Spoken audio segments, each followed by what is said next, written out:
नमस्ते बच्चों, कैसे हो आप। स्वागत है आपका आपके टारगेट एजुकेशन सेंटर में। हम पढ़ रहे थे विज्ञान। आज पढ़ेंगे अध्याय 5 लंबाई एवं गति का मापन। दीपा एक जिज्ञासु बालिका है। वह 11 वर्ष की है और हरियाणा प्रांत के एक नगर में रहती है। विद्यालय का नया सत्र आरंभ हो चुका है। दीपा को विद्यालय के लिए नई वर्दी चाहिए क्योंकि उसका कद बढ़ गया है, यानी नई यूनिफॉर्म चाहिए। उसकी माँ उसे एक कपड़े की दुकान पर ले जाती है। वह 2 मीटर कपड़े का टुकड़ा मांगती है। दुकानदार एक धातु की मापक छड़ से उस कपड़े को मापता है। उसके बाद दर्जी लचीले मापन फीते से दीपा की वर्दी का माप लेता है। उसकी माँ दर्जी से कहती है कि वर्दी की लंबाई 4 अंगुली की चौड़ाई के बराबर अधिक रखे। ये है बच्चों इंच टेप। क्या फीता और छड़ उस मापने के समान है जो मेरी बड़ी बहन के ज्यामिति बॉक्स में है? 4 अंगुल से माँ का क्या तात्पर्य है? दीपा सोचती है। दीपा अपने अनुभव विद्यालय के मित्रों अनीश, हरदीप, पद्मा एवं तस्नीम के साथ साझा करती है और इससे उनके बीच चर्चा आरंभ हो जाती है। ये है बच्चों दीपा, अनीश, हरदीप, पद्मा और तस्नीम। हम कैसे मापते हैं? हरदीप कहता है, मैंने अपनी दादी माँ को अपने हाथ की लंबाई से कपड़ा मापते हुए देखा है। क्या आपने कभी किसी किसान को अपने खेत की क्यारियाँ बनाने के लिए खेत की लंबाई मापते हुए देखा है? वह चलता जाता है और अपने कदमों की संख्या गिनता जाता है। पद्मा कहती है, अरे कदम ही नहीं, कभी कभी वे मापने के लिए अपने पैर के पंजे की लंबाई का भी उपयोग करते हैं। अनीश ने कहा। दीपा उत्साह से कहती है, शरीर के अंगों का उपयोग कर लंबाई मापना बहुत रोचक होगा। आओ हम भी शरीर के अंगों का उपयोग कर कुछ मापते हैं। हमें क्या मापना चाहिए? अच्छा, आओ हम अपने कक्ष में रखे मेज की लंबाई मापते हैं। तस्नीम कहती है। पद्मा बात आगे बढ़ाते हुए कहती है, और इसको मापने के लिए हम शरीर के किस अंग का उपयोग करेंगे? दीपा कहती है, हम हाथ के पंजों की लंबाई का उपयोग करते हैं। मैं दिखाती हूँ कि यह कैसे किया जाता है। मैंने अपनी माँ को इसका उपयोग करते हुए देखा है।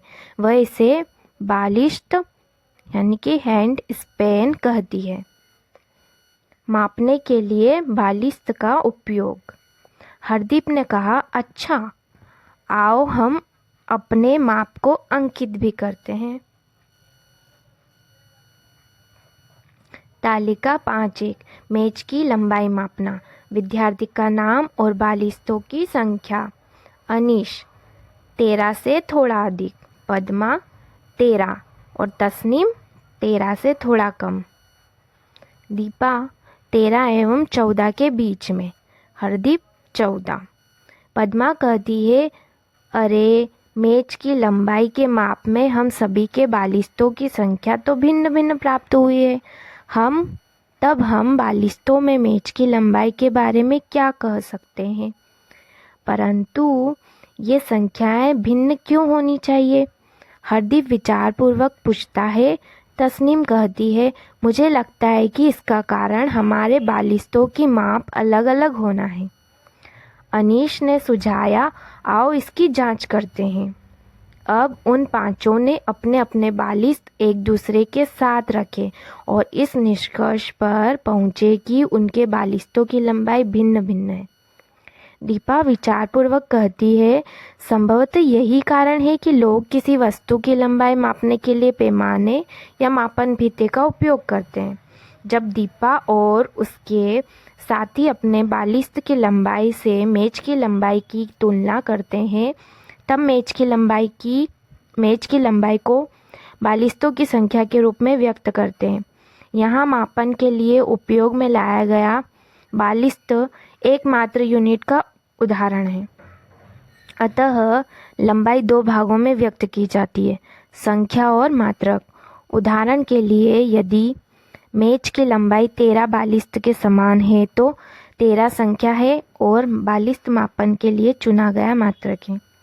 तथापि बालिस्त और उसके समान अन्य मात्रक जैसे हाथ, पैर, मुट्ठी या अंगुली की लंबाई भिन्न भिन्न व्यक्तियों की भिन्न भिन्न हो सकती है। अतः एक ऐसे मात्रक की आवश्यकता है जिससे अलग अलग लोगों द्वारा लिया गया है, एक ही लंबाई का माप एक समान हो।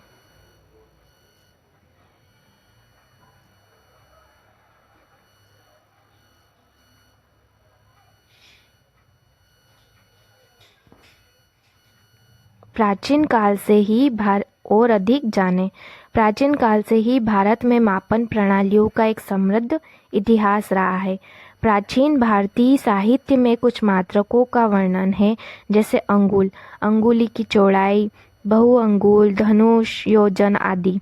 उनका उपयोग कलाकृतियों, वास्तुकला और नगर नियोजन में होता था। बढ़ई और दर्जी जैसे पारंपरिक शिल्पकार आज भी अंगुल का उपयोग करते हैं। सिंधु सरस्वती, हड़प्पा सभ्यता के उत्खनन स्थलों से प्राप्त अनेक वस्तुओं में रेखांकित चिन्ह पाए गए हैं जो पैमाने हो सकते हैं। मानक मात्रक।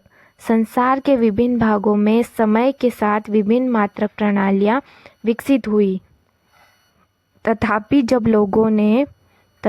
जब लोगों ने एक स्थान से दूसरे स्थान की यात्रा करना आरंभ किया तब इससे बहुत भ्रम उत्पन्न हुआ। इसका परिणाम यह हुआ कि संसार के विभिन्न देश एक साथ आए तथा मापन के मानक मात्रकों के विषय में एकमत होने लगे और उन्हें अपनाने लगे। आजकल उपयोग में लाई जाने वाली मात्रक प्रणाली को अंतर्राष्ट्रीय मात्रक प्रणाली अथवा SI international system of units का संक्षेपाक्षर मात्रकों के रूप में जाना जाता है। लंबाई का SI मात्रक मीटर है। लंबाई का SI मात्रक मीटर है। इसका प्रतीक m है। चित्र 5.2 में 1 मीटर पैमाना दर्शाया गया है। 1 मीटर को 100 बराबर भागों में विभाजित किया जाता है। प्रत्येक भाग को 1 सेंटीमीटर कहते हैं। संभवतः आप मीटर पैमाने के एक छोटे से भाग से परिचित हैं जो आमतौर पर 15 सेंटीमीटर लंबा होता है। उसे चित्र 5.3 में दिखाया गया है। 15 सेंटीमीटर पैमाने को ध्यान से देखिए। इसमें सेंटीमीटर 0 से 15 तक अंकन है। दो बड़े चिन्हों के बीच के भाग की लंबाई 1 सेंटीमीटर, जैसे 1 से 2 के बीच अथवा 5 से 6 के बीच। ध्यान दीजिए कि 1 सेंटीमीटर लंबाई के भाग को फिर 10 बराबर भागों में विभाजित किया गया है।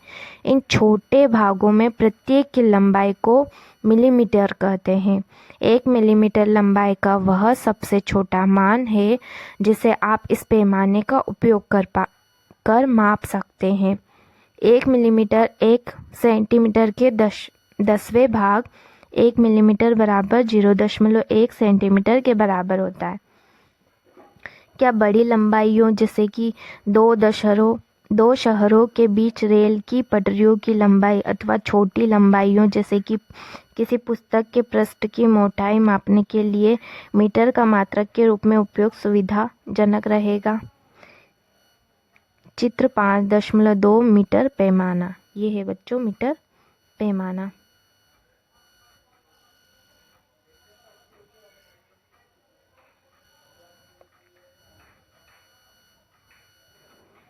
ये है चित्र 5.3 15 सेंटीमीटर लंबाई का पैमाना। ये है बच्चों 15 सेंटीमीटर लंबाई का पैमाना। बड़ी लंबाई मापने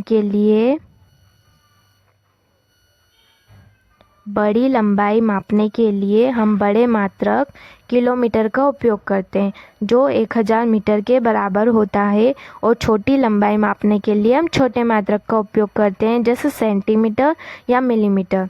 1 किलोमीटर 1000 किलोमीटर और 1 1 मीटर 100 सेंटीमीटर और 1 सेंटीमीटर बराबर 10 मिलीमीटर। आपने कुछ पैमाने में एक अन्य प्रकार का अंकन भी देखा होगा। इन पैमानों में यह अंकन इंच में है, जहां 1 इंच 2.54 सेंटीमीटर होता है। पहले के दिनों में लंबाई मापने के लिए इंच, फुट जैसे मात्रकों का उपयोग होता था। इनका उपयोग अभी भी कुछ लोग करते हैं। क्या आप जानते हैं? मान लीजिए कि हम फिर भी मेज की लंबाई मापते हैं, किंतु इस बार हम मीटर पैमाने का उपयोग करेंगे। क्या हमारे परिणाम अब भी भिन्न भिन्न होंगे? नहीं, लेकिन हमें सबसे पहले लंबाई मापन के लिए पैमाने को उपयोग करने की सही विधि सीखनी चाहिए। लंबाई मापने की सही विधि। किसी वस्तु की लंबाई मापने के लिए हमें एक उपयुक्त पैमाने की आवश्यकता होती है। उदाहरण के लिए, यदि आपको अपनी पेंसिल की लंबाई मापनी है तो आप 15 सेंटीमीटर पैमाने का उपयोग कर सकते हैं। इसी प्रकार किसी कक्ष की ऊंचाई मापने के लिए मीटर पैमाने या मापन फीते की आवश्यकता पड़ सकती है। किसी वृक्ष के तने की मोटाई अथवा अपनी छाती के आकार के माप के लिए आप सीधे तौर पर मीटर पैमाने का उपयोग नहीं कर सकते। ऐसे मापों के लिए दर्जी के फीते जैसा लचीला मापन फीता अधिक उपयुक्त होता है। लंबाई का मापन करते समय हमें कुछ सावधानियां बरतने की आवश्यकता होती है। पैमाने को रखने की सही विधि क्या है? पैमाने को वस्तु के संपर्क में इसकी लंबाई के अनुदिश साथ साथ रखिए, जैसा कि चित्र 5.4 में दिखाया गया है। ये है बच्चों क सही और ये है ग ख गलत। इस तरह आपको रखना है। पैमाने को पढ़ते समय आँख की सही स्थिति क्या है? उदाहरण के लिए, यदि आप एक पेंसिल को मापने के साथ संरेखित कर उसका माप लेने का प्रयास कर रहे हैं तो आपकी आँख की स्थिति पेंसिल की नोक चित्र 5.5 के ठीक ऊपर होनी चाहिए। क ख ग, ये बिल्कुल इस तरह। चित्र 5.5 आँख की सही स्थिति ख है। यदि पैमाने के सिरे टूटे हो तो लंबाई का मापन कैसे करें? यदि किसी पैमाने के सिरे टूटे हैं या शून्यांक स्पष्ट नहीं है, तब भी इसका उपयोग मापन के लिए किया जा सकता है। ऐसे पैमाने के लिए किसी अन्य पूर्णांक जैसे 1.0 सेंटीमीटर चित्र 5.6 का उपयोग कर सकते हैं। इसके उपरांत आपको दूसरे सिरे के पाठ्यांक से इस पूर्णांक के पाठ्यांक को घटाना चाहिए। उदाहरण के लिए चित्र 5.6 में एक सिरे का पाठ्यांक 1.0 सेंटीमीटर तथा दूसरे सिरे का पाठ्यांक 10.4 सेंटीमीटर है। अतः वस्तु की लंबाई 10.4 सेंटीमीटर 1.0 सेंटीमीटर बराबर 9.4 सेंटीमीटर। टूटे किनारे वाले पैमाने को रखने की सही विधि। क्या आप जानते हैं दृष्टिबाधित विद्यार्थी लंबाई का मापन कैसे करते हैं? वे उभरे अंकन बिंदु वाले पैमाने का उपयोग करते हैं, जिन्हें स्पर्श से महसूस किया जाता है। क्रियाकलाप 5.1 आइए मापन करें। लंबाई मापने के लिए अपने आसपास की कुछ वस्तुएं लीजिए, जैसे कंघा, पेन, पेंसिल और एक रबड़ इरेजर। मीटर पैमाने से उनकी लंबाई का एक एक करके मापन कीजिए और उसे तालिका 5.2 में लिखिए। ये है तालिका 5.2 और लंबाई का मापन आपको यहाँ पर लिखना है बच्चों।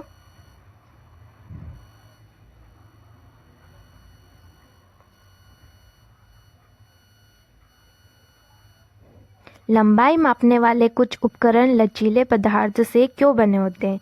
लंबाई लिखते समय मात्रक लिखना न भूलें। अतः आपके परिणाम के 2 भाग होंगे। एक भाग अंक एवं दूसरा भाग मापन का मात्रक। आपकी कक्षा में आपके कुछ मित्रों ने भी उन्हीं वस्तुओं की लंबाई मापी होगी जिनका मापन आपने किया है। आपके द्वारा मापी गई किसी वस्तु की लंबाई की तुलना अपने मित्रों द्वारा मापी गई उसी वस्तु की लंबाई से करें। क्या मापी गई लंबाई समान है या थोड़ी भिन्न है? यदि समान नहीं है तो भिन्न होने के संभावित कारणों पर चर्चा करें। क्या आप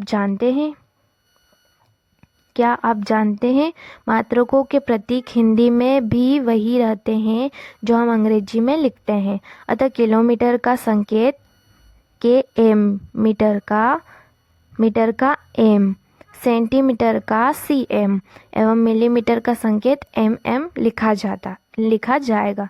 ध्यान दें कि इन संकेतों का पहला अक्षर भी अंग्रेजी वर्णमाला का छोटा अक्षर ही है। जब तक कि ये वाक्य के आरंभ में न आ रहे हों। मात्रकों और उनके संकेतों के बहुवचन नहीं होते, इसीलिए इनके अंत में एस नहीं लगता। मात्रक के संकेत के अंत में बिंदु का चिन्ह भी नहीं लगाया जाता। लंबाई का मान लिखते समय संख्या और मात्रक के बीच में स्थान छोड़ना होता है। 5.4 किसी वक्र रेखा की लंबाई मापना।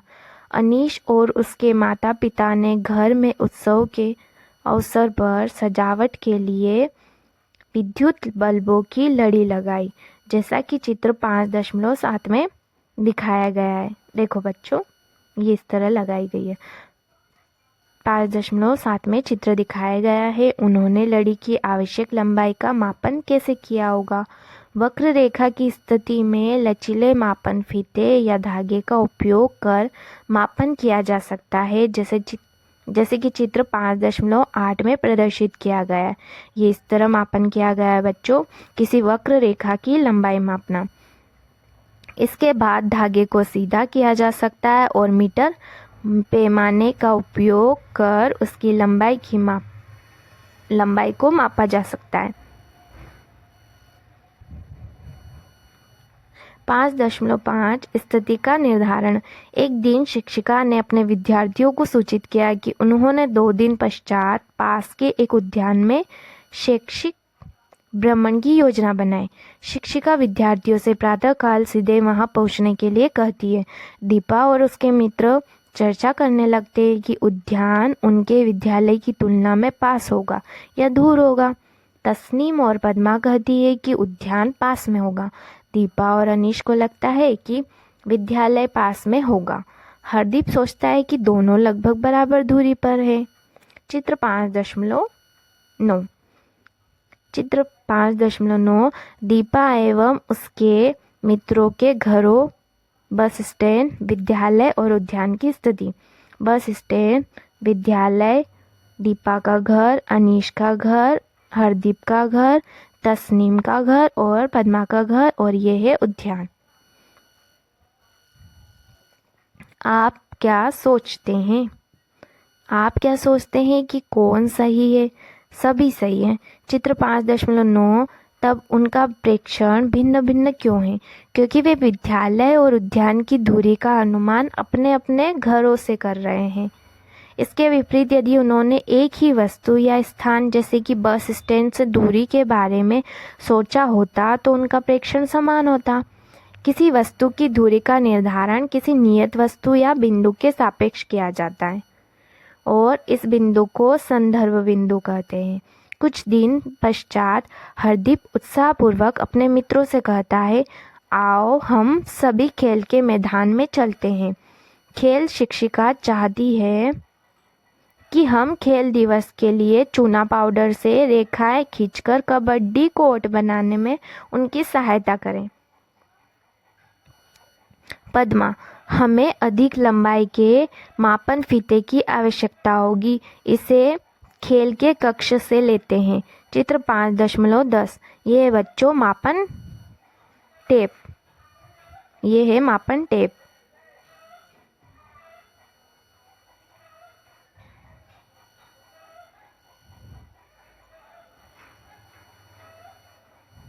दीपा, दीपा, आओ सबसे पहले मैदान में हम एक ऐसा बिंदु निश्चित कर ले जहां से हम रेखाएं खींचने के लिए दूरी मापेंगे। इस बिंदु को हम अपना संदर्भ बिंदु कहते हैं। चित्र 5.11। ये है बच्चों संदर्भ बिंदु।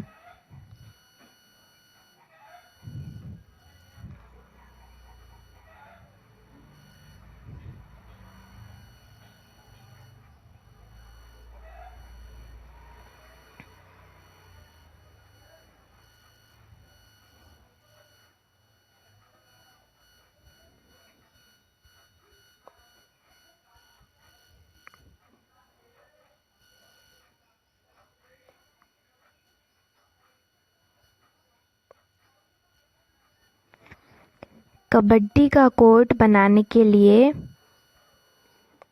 रेखाएं खींचना। कुछ दिन पश्चात पद्मा बस में अपने नानी नानाजी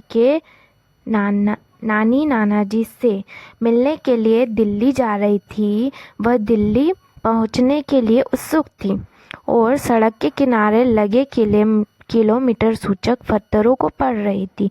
1 किलोमीटर सूचक पत्थर पर दिल्ली 70 किलोमीटर लिखा था। चित्र 5.12। ये बच्चों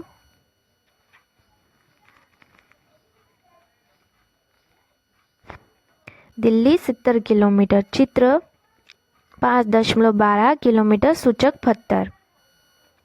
इसके पश्चात अगले किलोमीटर सूचक पत्थर पर दिल्ली 60 किलोमीटर लिखा था। प्रत्येक क्रमागत किलोमीटर सूचक पत्थर यह इंगित कर रहा था कि वह अपने नानाजी के घर के निकट पहुंच रही है। ये किलोमीटर सूचक पत्थर क्या दर्शाते हैं? पद्मा यह निष्कर्ष कैसे निकाल पाती है कि वह अपने गंतव्य स्थान के निकट पहुंच रही है? ये किलोमीटर सूचक पत्थर दिल्ली से उसकी दूरी को इंगित कर रहे थे। अतः इस परिस्थिति में दिल्ली संदर्भ बिंदु है। दिल्ली 0 किलोमीटर, 10 किलोमीटर, 20 किलोमीटर, ये है बच्चों Delhi. 30 kilometre, 40 kilometre, 50 kilometre, 60 kilometre और 70 किलोमीटर। चित्र 5.13 दिल्ली को संदर्भ बिंदु मानकर विभिन्न किलोमीटर सूचक पत्थरों की स्थितियाँ। यदि किलोमीटर सूचक पत्थर दिल्ली 70 किलोमीटर दर्शाता है, जैसा कि चित्र 5.13 में दिखाया गया है, तो हम कह सकते हैं कि पद्मा की स्थिति दिल्ली से 70 किलोमीटर दूरी पर है। जब किलोमीटर सूचक पत्थर पर 60 किलोमीटर लिखा होता है तो पद्मा की स्थिति दिल्ली से 60 किलोमीटर पर है। क्या इसका तात्पर्य है कि संदर्भ बिंदु के सापेक्ष पद्मा की स्थिति समय के साथ परिवर्तित हो रही है? किसी वस्तु की स्थिति एक संदर्भ बिंदु के सापेक्ष कब परिवर्तित होती है? क्या यह तब परिवर्तित होती है जब वस्तु गतिशील होती है? 5.6 गतिशील वस्तुएं। क्रियाकलाप 5.2। आइए खोज करें। अपने आसपास की वस्तुएं देखिए और 5 गतिशील वस्तुओं तथा 5 ऐसी वस्तुओं की सूची बनाइए जो स्थिर विराम अवस्था में है। अपने प्रेक्षण को तालिका 5.3 में लिखिए। विचार कीजिए कि आपने यह कैसे सुनिश्चित किया कि कोई वस्तु गतिशील है अथवा स्थिर है। तालिका 5.3 में अपने निर्णय का औचित्य लिखिए। तालिका 5.3 अपने आसपास की वस्तुओं का प्रेक्षण। गतिशील वस्तुएं, औचित्य, स्थिर वस्तुएं और औचित्य। गाय खेत में चर रही है। स्थिर वस्तुएं पेड़। आपको ये तालिका पूरी करनी है बच्चों। अपने औचित्यों की तुलना एवं विश्लेषण कीजिए। कोई कैसे निर्णय ले सकता है कि कोई वस्तु गतिशील है या स्थिर? कोई वस्तु गति में तब कही जा सकती है जब किसी संदर्भ बिंदु के सापेक्ष उसकी स्थिति समय के साथ परिवर्तित होती है। यदि किसी संदर्भ बिंदु के सापेक्ष किसी वस्तु की स्थिति में समय के साथ परिवर्तन नहीं होता है तो वह वस्तु स्थिर है।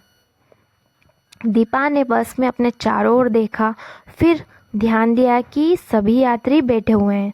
उसने 1 मिनट बाद फिर अपने चारों ओर देखा और पाया कि अब भी अपनी सीट पर बैठे हुए हैं। वह आश्चर्यचकित हुई। क्या ये गतिशील है? उसने निष्कर्ष निकाला कि यात्रियों की स्थिति समय के साथ परिवर्तित नहीं हो रही है, अतः निश्चित ही है ये स्थिर है। तथापि जब उसने बाहर देखा तो उसने पाया कि वह गतिशील है, क्योंकि बाहर की वस्तुओं के सापेक्ष उनकी स्थिति बदल रही है। संदर्भ बिंदु यह सुनिश्चित करने के लिए महत्वपूर्ण है कि एक वस्तु स्थिर है या गति में है। यदि दीपा स्वयं या बस को संदर्भ बिंदु मानती है तो यात्री स्थिर है, तथापि यदि वह बस से बाहर की किसी वस्तु जैसे एक भवन को संदर्भ बिंदु मानती है तो यात्री और वह बस गति में है। विचार करें, मान लीजिए कि आप ऐसे पानी के जहाज में यात्रा कर रहे हैं जो शांत समुद्र नियत चाल से सरल रेखा में चल रहा है। यह भी मान लीजिए कि जहाज में कोई खिड़की नहीं है। क्या कोई ऐसी विधि है जिससे आप यह सुनिश्चित कर सकें कि जहाज गति में है या विरामावस्था में है? 5.7 गति के प्रकार। क्रियाकलाप 5.3। आइए खोज करें। एक रबड़ लीजिए और निश्चित ऊंचाई से उसे छोड़िए। उसकी गति का अवलोकन कीजिए। क्या रबड़ एक सरल रेखा के अनुदिश गति करती है? जब एक संतरा पेड़ से गिरता है तो क्या वह सरल रेखा में गति करता है? क्या आपने गणतंत्र दिवस परेड देखी है? परेड के समय विद्यार्थियों द्वारा प्रस्तुत मार्च पास्ट का स्मरण कीजिए। क्या वे एक सरल रेखा में चलते हैं? जब एक भारी बॉक्स धकेला जाता है तो वह भी सीधी रेखा के अनुदिश गति कर सकता है। जब कोई वस्तु सरल रेखा के अनुदिश गति करती है तो उसकी गति को सरल रेखी गति कहते हैं। अपने चारों ओर के परिवेश से इसी प्रकार की गति की पहचान कीजिए। सरल रेखी गति। परंतु क्या वस्तुएं हमेशा सरल रेखा के अनुदिश ही गति करती है? आपने झूलों और घूमने वाले हिंडोलों पर झूलने का आनंद लिया होगा। क्या गति के ये प्रकार भी सरल रेखी गति है? क्रियाकलाप 5.4। आइए जांच करें। एक धागे के एक छोर पर एक रबड़ या एक आलू बांधिए। इसके दूसरे छोर को हाथ से पकड़िए तथा इसे चित्र 5.15 की तरह घुमाइए। इसकी गति का अवलोकन कीजिए। क्या रबड़ की गति घूमने वाले हिंडोले की गति के समान है? जब कोई वस्तु वृत्तीय पथ के अनुदिश गति करती है तब उसकी गति वृत्तीय गति कहलाती है।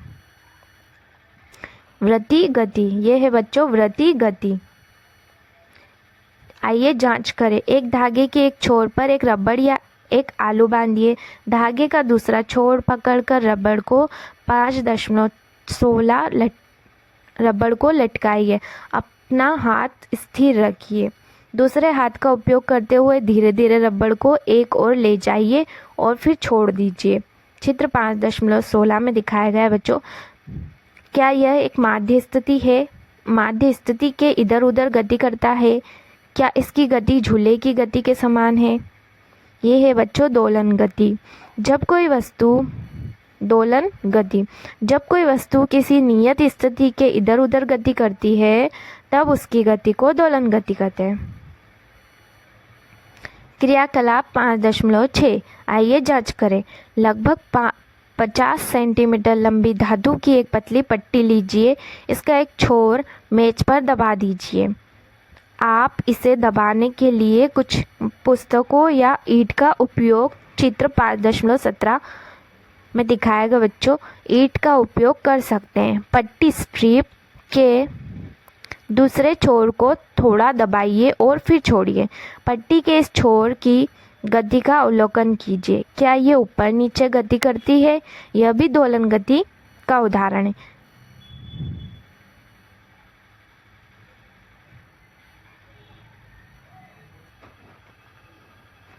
एक धातु की पट्टी में दोलन गति। और भी जानें। यदि कोई वस्तु एक निश्चित समय अंतराल के बाद अपनी गति दोहराती है तो उसकी गति आवर्ती गति कहलाती है। जब कोई वस्तु वृत्तीय गति में होती है तब वह बार बार वृत्ति पथ के अनुदिश गति करती है। दोलन गति करती हुई वस्तु भी इधर उधर गति करते हुए अपनी गति को दोहराती है। वृत्ति गति एवं दोलन गति दोनों ही प्रकृति में आवर्ती गति है। क्रियाकलाप 5.7 आइए पहचानें। चित्र 5.18 में दर्शाए गए बच्चों का पार्क देखिए अथवा किसी बच्चों के पार्क का भ्रमण कीजिए। विभिन्न प्रकार की गति पर ध्यान दीजिए, उनका सरल रेखी, वृत्ति एवं दोलन गति में वर्गीकरण कीजिए। तालिका 5.4 में सभी गति सूचीबद्ध कीजिए। आपने किसी गति को किसी विशेष वर्ग में क्यों रखा है, इसका औचित्य बताइए। बच्चों, आपको ये चित्र देखना है और कौन सी गति है आपको लिखना है। बच्चों के पार्क में प्रेक्षित गति के प्रकार। तालिका 5.4 गति के प्रकार। वस्तु सरल रेखी गति और ये वृत्ति गति और दोलन गति। झूला नियत बिंदु के इधर उधर गति। प्रमुख शब्द सेंटीमीटर वृत्ति गति, दूरी किलोमीटर, लंबाई सरल रेखी गति, मापन मीटर मिलीमीटर, गति दोलन गति, संदर्भ बिंदु, लंबाई का एसआई मात्रक, वर्गीकरण करना, खोज करना, पहचान करना, जांच करना, औचित्य बनाना, अवलोकन करना। सारांश। मात्रकों की अंतर्राष्ट्रीय प्रणाली एसआई मात्रकों को देशों द्वारा मापन के मानक मात्रों के रूप में स्वीकार किया गया। लंबाई का एसआई मात्रक मीटर है, इसका प्रतीक एम है। 1 किलोमीटर बराबर 1000 मीटर, 1 मीटर बराबर 100 सेंटीमीटर और 1 सेंटीमीटर बराबर 10 मिलीमीटर। जब दूरी किसी निश्चित वस्तु या बिंदु के सापेक्ष बताई जाती है तब इस बिंदु को संदर्भ बिंदु कहते हैं। एक वस्तु को गतिमान में तब कहा जा सकता है जब उसकी स्थिति किसी संदर्भ बिंदु के सापेक्ष समय के साथ परिवर्तित होती है। जब कोई वस्तु सरल रेखा के अनुदिश गति करती है तब उसकी गति को सरल रेखी गति कहते हैं। जब कोई वस्तु वृत्ति गति के अनुदिश गति करती है तब उसकी गति को वृत्ति गति कहते हैं। जब कोई वस्तु किसी नियत स्थिति के इधर उधर गति करती है तब उसकी गति को दोलन गति कहते हैं। आइए और अधिक जानें। तालिका 5.5 में स्तंभ 1 में दी गई लंबाइयों का उनके मापन के लिए स्तंभ द्वितीय में दिए गए मात्रकों में से उपयुक्त मात्रक से मिलान कीजिए। तालिका 5.5 दिल्ली एवं लखनऊ के बीच की दूरी, सिक्के की मोटाई, रबर रेजर की लंबाई, विद्यालय के मैदान की लंबाई। Centimetre, kilometre, metre, kilometre, millimetre. दूसरा है निम्नलिखित कथनों को पढ़िए एवं सत्य कथन के सामने सत्य एवं असत्य कथन के सामने असत्य लिखिए। बच्चों, ये आपको स्वयं करना है। क दिया गया है, एक सीधी सड़क पर चलती कार की गति सरल रेखी उदाहरण है। ये आपको स्वयं करना है बच्चों।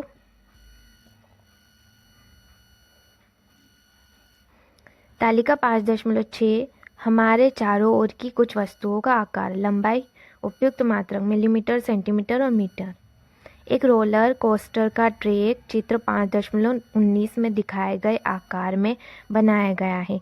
ये है रोलर कोस्टर ट्रैक। दिखाया गया है एक गेंद बिंदु क से प्रारंभ होती है। ये है एक गोल बिंदु और बिंदु च से निकल जाती है। रोलर कोस्टर पर गेंद की गति के प्रकार को ट्रैक के संगत भागों की पहचान कीजिए और च से निकल जाती है। 12वां है तस्नीम स्वयं 1 मीटर पैमाना बनाना चाहती है। वह उसके लिए निम्नलिखित सामग्री पर विचार करती है: प्लाईवुड, कागज, कपड़ा, लचीली रबर, स्टील आदि। इनमें से उसे किसका उपयोग नहीं करना चाहिए और क्यों?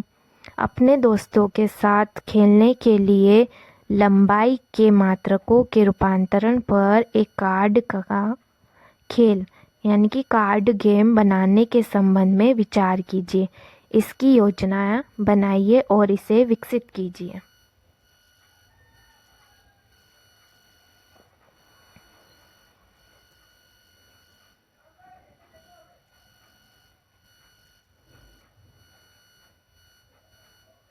और भी सीखें। क्या आपने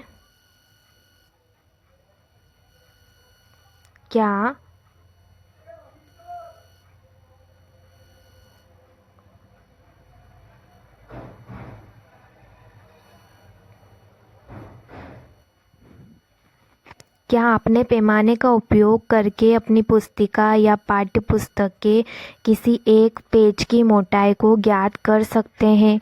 एक विधि के बारे में सोचिए और लिखिए। क्रियाकलाप करके परिणाम लिखिए। एक ही पेड़ से घिरी हुई कुछ पत्तियों को एकत्रित कीजिए। जिस पेड़ की पत्तियां आपने ली है उसका नाम पहचानिए। 15 सेंटीमीटर पैमाने का उपयोग कर इन सभी पत्तियों की लंबाई एवं चौड़ाई का मापन कीजिए, जैसा कि चित्र 5.20 में दिखाया गया है। अपने प्रेक्षणों को तालिका 5.7 में लिखिए। पत्ती की लंबाई और चौड़ाई का मापन। यह है पत्ती की लंबाई का मापन और यह है पत्ती की चौड़ाई का मापन।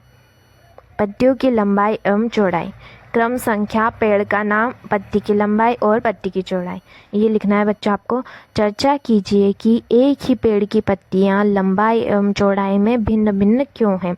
अपने आसपास के बड़ों से चर्चा कीजिए कि पुराने दिनों में लंबाई के मापन के लिए किन मात्रकों का उपयोग किया जाता था। इंटरनेट का उपयोग कर भारत में पुरातात्विक स्थलों के खनन में प्राप्त लंबाई के पैमानों की जानकारी भी प्राप्त करने का प्रयास कीजिए। 1 सेंटीमीटर, 2 सेंटीमीटर की रेखाओं अथवा उनके संयोजनों का उपयोग करके एक भूल भुलैया की रचना कीजिए। आपके लिए इसका एक भाग चित्र 5.21 में बनाया गया है। ये बच्चों भूल भुलैया। अब आप अपनी कल्पना का उपयोग कीजिए और अपनी इच्छा अनुसार इसका विस्तार इतने बड़े आकार तक कीजिए जितना आप चाहते हैं।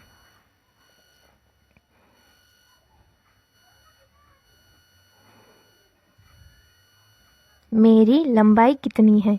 एक दीवार के अनुदिश खड़े हो जाइए और किसी वयस्क अपने से बड़े व्यक्ति की सहायता से अपनी ऊंचाई चित्र 5.22 में, ये है बच्चों लंबाई मापना, दिखाया गया है चित्र 5.22 में, को चिन्हित कीजिए। अपनी एवं अपने भाई बहनों की लंबाई का अभिलेख रखने के लिए इसे प्रत्येक 3 माह में दोहराइए।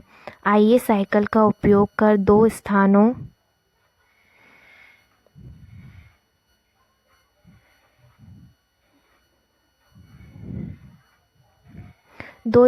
के बीच दूरी का मापन करने के लिए एक मनोरंजक विधि की रचना करते हैं। धातु की एक लचीली पट्टी को साइकिल के आगे के पहिए की तीली पर इस प्रकार लगाते हैं कि हर बार जब भी यह पहिए को धारण करने वाले फ्रेम को पार करता है तो इससे टकराता है और ध्वनि उत्पन्न करता है। चित्र 5.23। अब धीरे धीरे साइकिल चलाइए और गिनिए कि ध्वनि कितनी बार उत्पन्न हुई। यह संख्या आपको बताएगी कि आपका पहिया कितनी बार घूमा। इसके बाद की परिधि की लंबाई को धागे का उपयोग कर मापिए, जैसा कि चित्र 5.8 में दर्शाया गया है। इस लंबाई का पहिए के घूमने की संख्या से गुणन कीजिए। यह आपके द्वारा तय की गई दूरी है। इस प्रकार की विधियों का उपयोग वास्तव में सड़क पर होने वाली दौड़ की दूरी मापने के लिए किया जाता है। जोनस काउंटर जो साइकिल के पहिए से जुड़ा होता है और दूरी के मापन के लिए उपयोग किया जाता है, उसके बारे में पता करने का प्रयास कीजिए। ये दूरी मापन करना।